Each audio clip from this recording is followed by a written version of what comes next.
Hello mga boss, good afternoon. So meron tayong installation ngayon ng Android head unit with 360 camera mga boss. Yan siya, 464 gig, top of the line para sa Mitsubishi Mirage. So yan siya, ito yung setup natin mga boss. Meron siyang front camera, recording.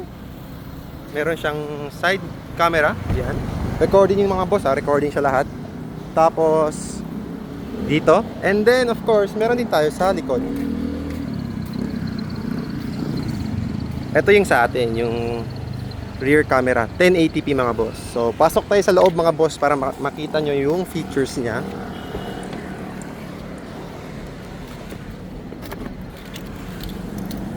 Close lang natin.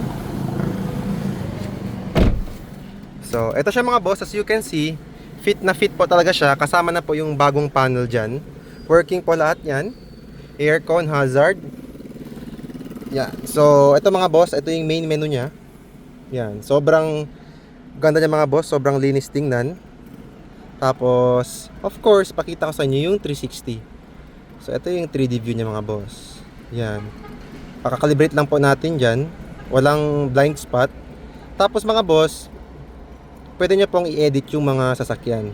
Let's say po, gusto nyo SUV, sedan, depende po sa inyo. Madami pang iba dito mga boss, sa Get More. Andiyan pa lahat ng mga sasakyan kung gusto nyo.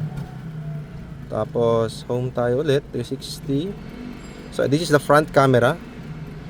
Back. Side. Yan. Yan. Kompleto mga boss lahat. Recording yan. Tapos, we have here DSP. Yan. Ito yung pang amplify ng sound nyo. Tapos, of course, may play store tayo, mga boss. Meron siya mga boss yung USB is dito working siya. Yan po namin siya sinaksak. Tapos meron pa dito ang SIM card slot tsaka recording USB. Oops. Ito siya mga boss. Ito yung SIM card slot. Ito yung kinabit natin na 1 to 8 GB USB para recording po yung 360 niya. Ito Play Store mga boss. Literally any application pwede po dyan. Maps mga boss, meron din dito naka-install. Yung maps niya mga boss, ang maganda dito, meron siyang offline maps. So, kahit walang internet po, gagana yan siya. So, very quick demo lang. Dito tayo ngayon sa Pagadian mga boss. This is the shop location. Map, offline maps. Nag-update pa yung head unit mga boss, kaya medyo lag siya. Yan, downloaded that mga boss. Buong Mindanao. And then, we have here of course, the Android Auto Wireless, tsaka CarPlay, meron din yan. Ito yung CarPlay, wireless yan mga boss. Tapos, let's say videos. Yan. Kung may mga movie kayo mga boss, pwede nyo ilagay dyan. Ito yung mga recording ng 360. Ito. Yan, sample. Tapos, yan, meron tayong radio, of course, working yan. Google Chrome. Themes, pwedeng palitan yan.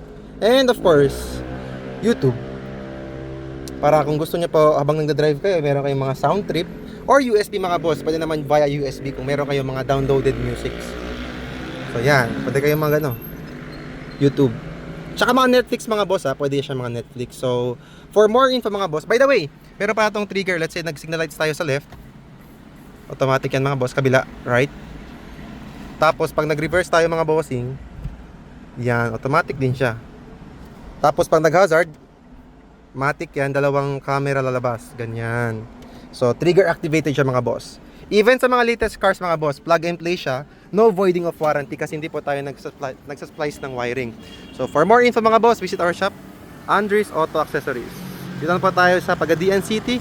This road mga boss is going po yan ng Rotonda. Dito naman mga bossing is going sa Buanga City. So, nag-install tayo ngayon kaya medyo madumi yung kamay natin. Kulang tayo sa tao kasi medyo busy. Yun na mga boss. Peace!